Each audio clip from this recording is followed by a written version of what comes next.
an issue.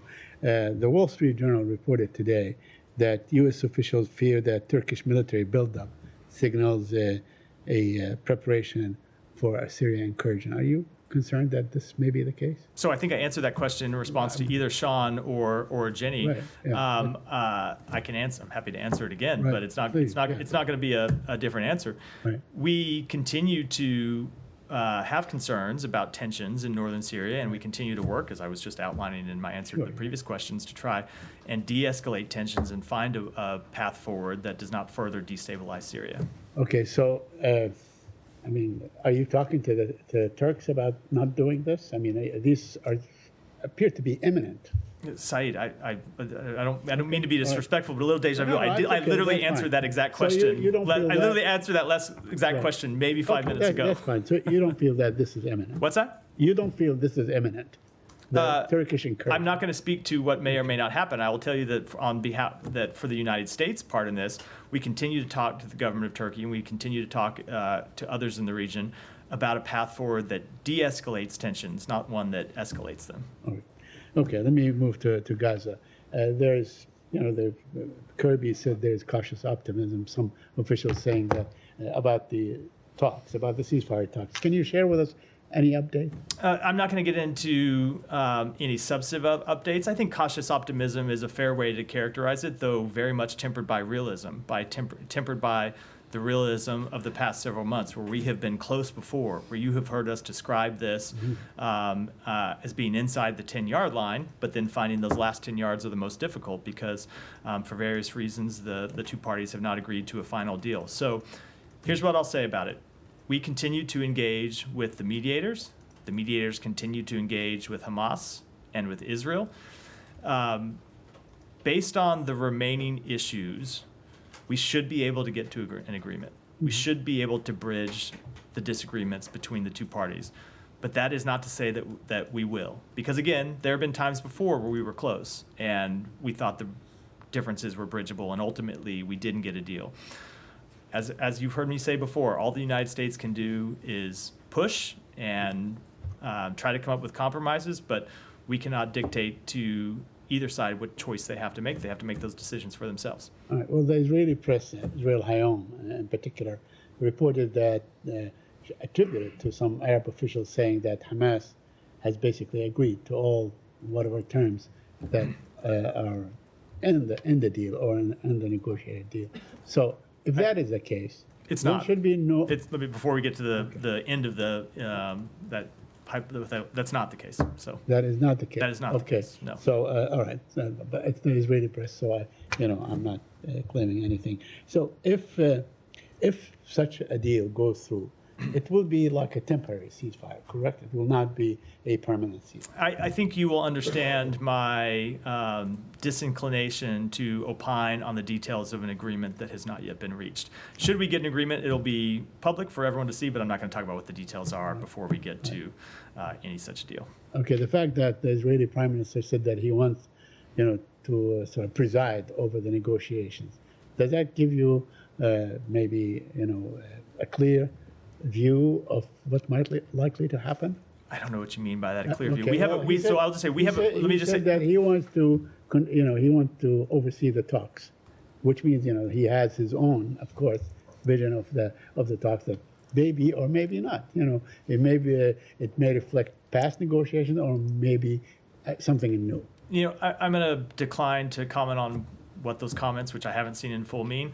I can tell you we take our reading of the talks and where they stand and a possible path forward through our engagement with the parties, where we are in real time going back and forth with the mediators and with the government of Israel about what the final issues are and what concerns they have and how we might deal with those concerns. So I don't need to look at a public comment to have an assessment of where the talks stand. Now, on the Palestinian death toll, yesterday we had last night, 52 Palestinians were killed. The day before, the same number. The day before. Now, I asked in this room a number of times that had this become normalized, and if there's, such a, there's hope for a negotiated ceasefire, should this stop right now would you call on the Israelis to end their bombardment of civilians? We are calling a lot on of civilians. we are calling on Israel to reach a ceasefire agreement. That's what we continue to work for. We have not called for them to unilaterally disarm against an enemy that is still committed to the destruction of Israel. Right. We believe there needs to be a negotiated ceasefire that ends this war. We don't believe that Israel should unilaterally end the war while Hamas not only continues to threaten the state of Israel, but still holds citizens of not just Israel, but I will remind you, 7 Americans, Right. 7 United States citizens that continue to be held hostage in Gaza.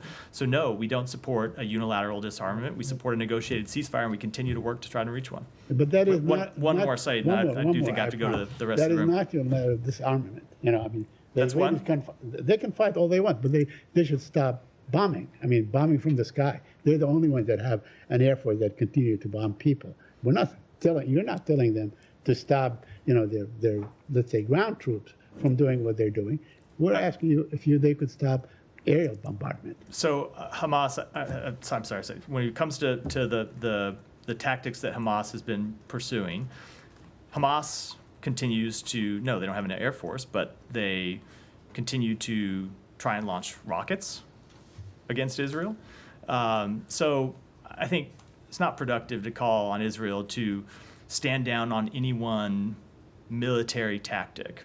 What's appropriate is to try and reach a ceasefire that gets the hostages home and that ultimately alleviates the suffering of the Palestinian people. Thank you. Yeah, Alex. I have a couple of topics, but before I shift, can you please clarify the HTS topic? You said yesterday that they're committed to help you locate ties. Have they requested any material support, any intelligence or resources, and what is your level of confidence in? What do you mean, Alex? You know, they are not resourceful enough. I don't. Did they request any help from you? Any help in what way? I mean, any resources? I don't understand. I just don't understand what you mean. Hold on. Let me just. I don't understand what resources we would provide to search inside Syria, a country where we are not currently operating, other than our coalition forces in the eastern part of the country where HTS is in control. So I don't understand the premise, I think. Okay. Moving to Russia, Ukraine. Russia today said that they set their 2025 goal to occupy 4 Ukrainian regions. Can you give us a sort of update on your stated goal of providing congressionally approved aid? How many percentage of it have already been materialized, and how long do you think Ukrainians will be able to fight back with those resources before they run out in 2025? So we believe that the resources that we have already provided them, and that we are still on track to provide them before the end of the administration, give them the equipment, the material they need to fight through the end of 2025. As it pertains to how much of that is out the door and how much remains, these are obviously Pentagon drawdowns or Pentagon stocks. I'd refer you to them to answer that question. And on North Korean soldiers, they report that the number of casualties. Given that, are you observing any new let's say tranche of North Korean soldiers coming from? I don't have any new announcements to make today about new North Korean soldiers that have traveled to Russia, but we continue to assess that's a possibility, but it's not something we've seen as to date. We have, as I said yesterday, seen North Korean soldiers deployed to the front lines in Kursk, and we have seen them sustain casualties, both killed in action and wounded. Thank you. I have 2 more on South Caucasus. Azerbaijan, there's a trial today. They started basically the court hearing against Farid Mehralizadeh, Radio Free Europe reporter. You did address his case previously. Radio Free Europe president today called the charges against him baseless. Do you have any reaction, any comment? We continue to be greatly concerned about that case and call on Azerbaijan to respect the human rights of everyone in the country, and certainly to respect media freedoms. Thank you. Finally, on Georgia, who is the current president of Georgia, in your opinion? Yeah, you know who the duly elected president is, Alex. I usually decline to try and answer gotcha questions. I'm going to do so here. I mean, Go ahead. you did say... Go ahead. Matt. Go ahead. Thank you very much, Matt. Thank you very much. On November 26, 12 PTI workers were butchered in Islamabad with snipers. Congressman John James has said that this was done by a government. A government which does something like this cannot be a legitimate government. In past, it's been whatever days, I have not heard any press release or comment from you about just straight butchering of Pakistani citizens So in the capital. So I will tell you that we have been always been quite clear, and every time you ask me a question about this, I'm quite clear that we want to see human rights and the rule of law respected inside Pakistan. We make that clear publicly. We make that clear in our engagements with the government of Pakistan. Okay. Just before walking in here to this briefing, I was informed by my colleague that the ministers in Pakistan just got 900% increase in their salaries. Just a month ago, I asked the finance minister here in Washington, D.C., that this is it is totally unacceptable in a country where there is such poverty, where they come to the U.S. and then, they beg for money. The rulers are corrupt. Shehbaz Sharif is a known corrupt. I've been writing about him personally for 25 years, and you then one day calling his niece a milestone late. I know there's a question. I know there's a question in there somewhere. I hope I hope that we will get to it soon. But I hope so. What's your comment about that? On the despite pay, U.S. helping a nation in such hard times, these rulers increased their own salaries by 900%. I think the appropriate pay of government officials inside Pakistan is a question for the people of Pakistan and the government of Pakistan to answer, not a question for the United States. We don't typically opine on the relative pay of government officials anywhere around the world, and that of course will be our policy here as well. Just last one about journalism and your podium, you being here. We have one Pakistani journalist that was killed. He applied to the U.S. visa, and he didn't get it. On the other hand, I heard Secretary at the Foreign Affairs Committee the other day about his legacy, and he was proud of the fact that he brought 100,000, the largest evacuation done. And I totally agree with it. But it was of a military which surrendered in a night, right? They were brought here, and congressmen raised questions about their vetting. A journalist applies to a visa to the U.S. Embassy, doesn't get a visa, who's a journalist for 30 years? Please, your department and I really need your support for Pakistani journalists who have been facing challenges. I, for quite obvious reasons, can't litigate the disposition of any one particular visa from the podium. I obviously don't know anything about that particular case or why a visa was or wasn't granted. We don't typically talk about those matters in public anyway when it comes to individual cases for obvious privacy reasons.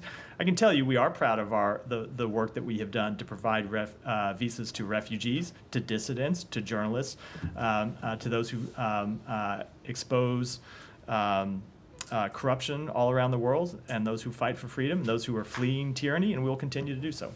Thank you so much, Matt. Thank you so much. Thank you. What political and legal system do you believe would best ensure the protection of the rights of all ethnic and religious groups in Syria, including the Kurds, your ally? Do you consider federalism to be a suitable solution in Syria? So that's not a decision for the United States to make. That is a decision for the Syrian people to make. One of the things that we have been incredibly clear about, I was going to say since the fall of the Assad regime, but really when you go back to the adoption of UN Security Council Resolution 2254, the thing that it called for was for the Assad regime to actually deal with the aspirations and demands of the Syrian people, something that he never did, and it's the chief reason for his downfall today.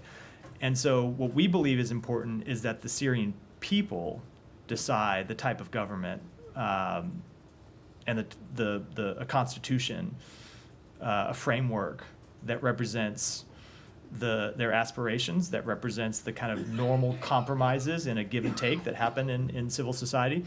And so when you see us outline principles, chief among those principles is that the path forward needs to be inclusive of all the Syrian people, that it needs to be transparent, and that it needs to be accountable, and ultimately give the Syrian people the right to answer those very legitimate questions. Following question, do you continue to support the Kurds as your ally in Syria? Yes, we do.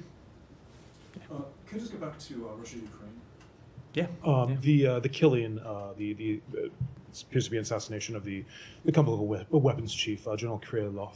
Want to see if, first of all, the Kremlin is saying that Ukrainian allies are to blame for this. Do you have a response specifically to that, or more broadly to his killing? I don't have any assessment on that that explosion. I can tell you that the United States was not aware of it in advance and was not involved.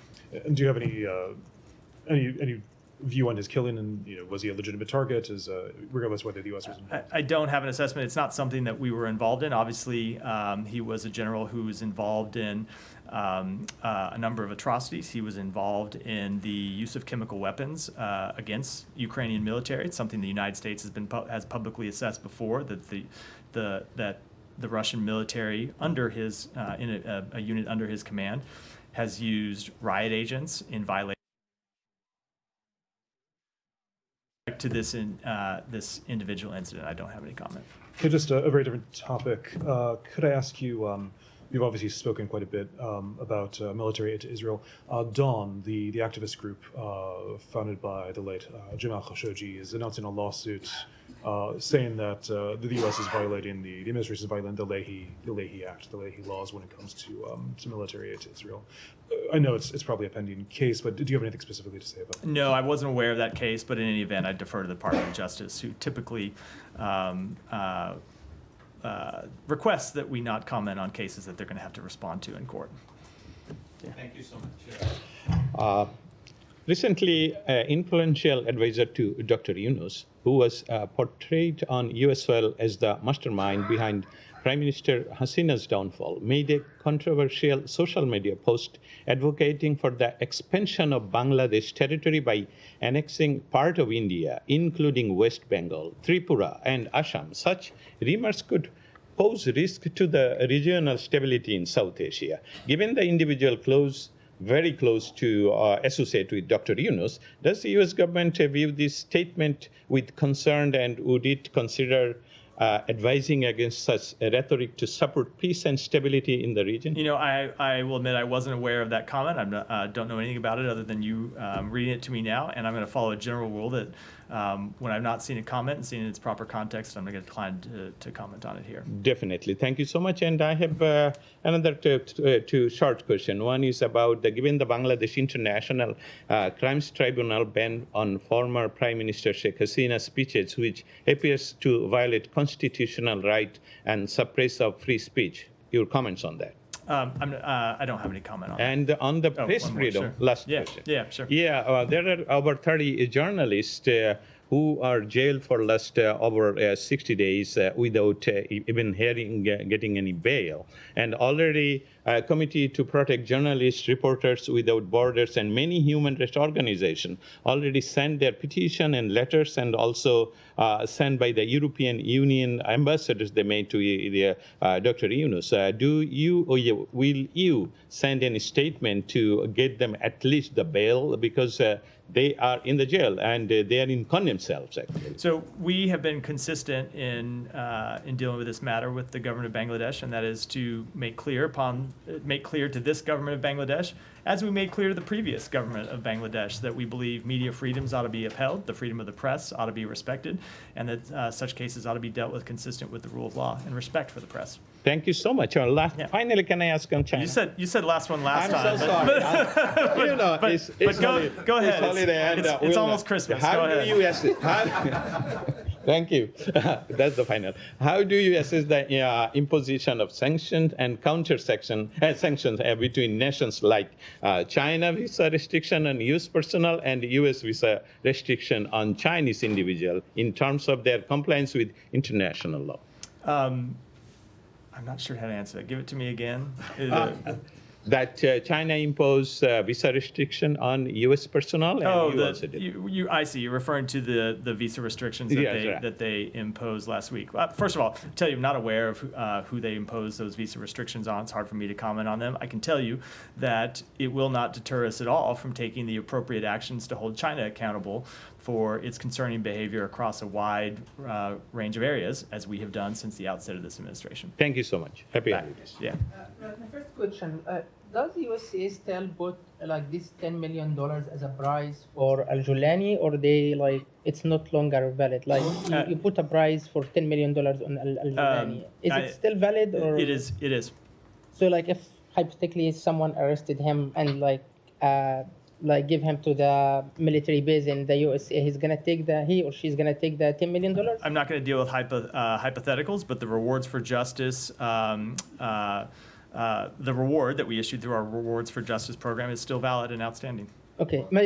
Should also make clear that the reward can't be claimed by a government official. Yeah, correct. So if you send someone in to Syria and he or she meets with Delani, I didn't think the suggestion was like, look, when it comes to information about his whereabouts, I think at this point his whereabouts are well known. We don't need reports from government officials. Exactly, but I mean, no one from the government is going to get the 10. From our government, yeah. Yeah. No, I would be surprised if a State Department employee applied for that reward. Okay. My second question, like you mentioned to Mr. Said about that Hamas like hosted 7 American so far. Like today in this event, like Dawn supported like Palestinian family to sue Department of State for not applying Leahy law. Like Mr. Charles Palha, he's a former director for security and human rights in Department of States. He mentioned Aisha Nouri case, and he said from his expertise that based on this law, if any like case like this, like Aisha Nouri, USA should, according to the law, to suspend like the aid until the final decision. And we saw like Israeli, according to CNN Conclusion and many other organizations, they killed Shireen Abu Akleh, the former American Palestinian journalist for Al Jazeera. And now with Aisha Nouri, there is a kind of consensus and conclusion from multiple different organizations, human rights law, etc. They accusing like Israel. And they mentioned as well, even George Paul, that you haven't ever applied Lee Hall. They didn't suspend So let me just military aid hold to on one second, Israel. just because it is taking a while to get to the question. This is all in reference to the lawsuit that was filed that I was asked about earlier. No, like I'm asking, like why USA didn't take Aisha Nouri case and Shireen Abu Akleh case seriously and suspended military aid to Israel. We have taken those cases. And they are American.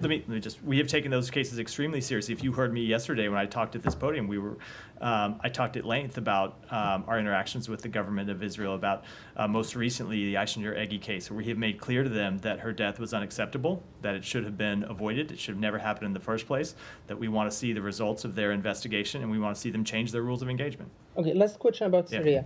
What the measurement, not timetable, measurement that should the new authority or like HTS, they have to take so USA like remove them from the terrorist group, like the measurement, not like just the principle. So, the principles show you exactly what we are looking to measure against, and that is an inclusive process moving forward. That is ensuring that Syria is not a base for terrorism and does not pose a threat to its neighbors. It's ensuring that humanitarian aid is allowed into Syria, and it is ensuring that the rights and freedoms of all the Syrian people are respected. We've laid those principles out. I think we've spoken to them pretty clearly. One of them normalizing with Israel or not? What's that? One of the condition is normalizing with Israel. No, is this not a condition? No, if you just look at the principles, they're pretty well outlined. We talk about the fact that Syria should not pose a threat to its neighbors. Israel is one of its neighbors, so is Lebanon, so is Iraq, so is Jordan. But normalizing relations, no, that's not one of the conditions. Go ahead in the back. Sure. Thank you, Matt. The Arakan army has taken control of the Rakhine state and Bangladesh-Burma border. How you're assessing the situation and the fate of the Rohingya refugees? So we are following this development closely. We remain concerned by the conflict and its potential to undermine regional stability and security. Helping resolve the Rohingya refugee crisis remains a priority for us. The people and government of Bangladesh have shown generosity in hosting Rohingya refugees who have fled persecution in Burma, and we will continue to work with Bangladesh to support Rohingya and members of other vulnerable communities from Burma who have taken refuge there. And a follow-up on Bangladesh. The interim government head, Nobel laureate Dr. Muhammad Yunus, has declared the general elections will be happening late 2025 or early 2026. How do you see the declaration of like the general elections? Let me take that back and get you an answer to it. Yeah. On Iran, Sure. Forgive me if you've been asked this earlier, but there's an Iranian-American journalist, Reza Valizadeh, who apparently was sentenced to 10 years in prison. He used to work for Radio Farda, the U.S.-funded Persian language outlet. Can you confirm that sentence, and does the U.S. have any reaction? So we are aware of the reports that Reza Valizadeh has been sentenced to 10 years in prison in Iran. We strongly condemn this sentencing and call for his immediate release and the release of all political prisoners in Iran. The Iranian government has repeatedly suppressed press freedom through threats, intimidation, detentions, forced confessions, and the use of violence against journalists in Iran. And we remind U.S. citizens of the warning on our website that has existed for years and years. Do not travel to Iran due to the risk of kidnapping and the arbitrary arrest and detention of U.S. citizens. And his nationality, or is he a permanent resident? He's a dual U.S. citizen. Oh, he's a dual U.S. citizen. Yeah, dual citizen.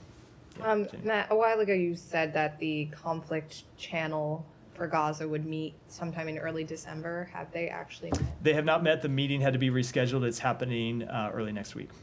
And what commitments are you looking for beyond what's already been said? Are there new commitments? So we want to get access to information about a number of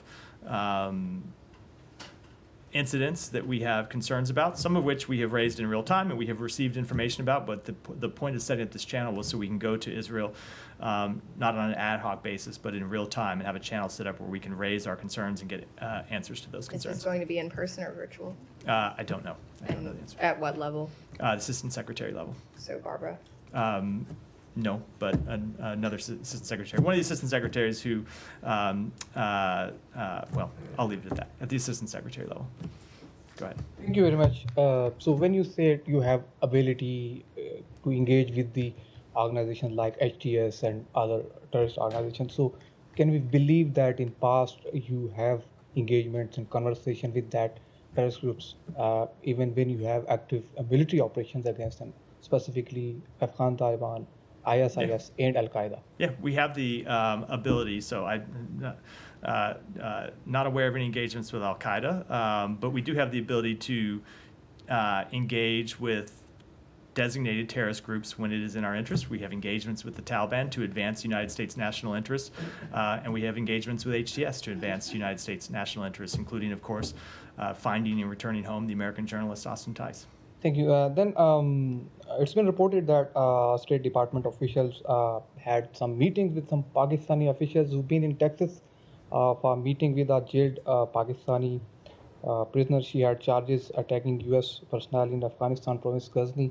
That is Afia Siddiqui, serving 86 years prison in Texas jail. So question is, President Biden last week pardoned many of prisoners. Some of them were top priority prisoners having spying charges. So with the Afia Siddiqui matter, previously U.S. raised Shakil Afridi matter in exchange of prisoners. So is there any legal challenges you have, or you have priorities? What is difference and what is hurdle you have? In what sense? I don't. Regarding the Afia Siddiqui case. Yeah, no, but what do you mean in terms of legal challenges? Legal challenges, like in past you asked Dr. Shakil Afridi exchange of Dr. Afia Siddiqui. Yeah. So is that still condition with Pakistan? I would refer you to the Department of Justice to speak to that. Let me go to Nike and then we'll wrap for today. Matt, I would like to ask a question. One of the worst humanitarian crises now in Sudan that has received very little attention. Do you have anything on Human Rights Watch report that says Sudanese RSF is accused of rape and sexual slavery? And I asked this because I understand Secretary is going to New York this week, and one of the topics will be Sudan. Yeah. Talk about where we are. You were right that there is no conflict in the world that deserves more attention and gets less from the broad public than the ongoing civil war in Sudan, which has had just horrific effects for the Sudanese people. Lack of access to food, war crimes and atrocities committed by both the SAF and the RSF. I can tell you that Secretary Blinken will be chairing a session of the United Nations Security Council on Thursday in New York to continue to draw attention to the crisis in Sudan, but also to push for a way to resolve it. As you know, we have been pushing for some time for a ceasefire, and the parties have been willing to agree to that at various times. One party or the other was somewhat more forward-leaning, but ultimately both sides have refused to agree to a ceasefire that would end that conflict. We continue to push for broader humanitarian aid, short of getting a ceasefire that can get us on a path to ending the conflict. We believe the most important thing that you can do is to at least try to alleviate the suffering of people on the ground. And so you have seen us flow millions and millions of dollars in humanitarian assistance into Sudan, and we'll continue to do that, and we'll have more announcements to make in that regard, and we'll continue to work with donors around the world to try to bring more humanitarian assistance in to the people who are suffering from this conflict that they did not start, but they are the ongoing victims of. And with that, wrap for today. Thanks, everyone. Thank you so much.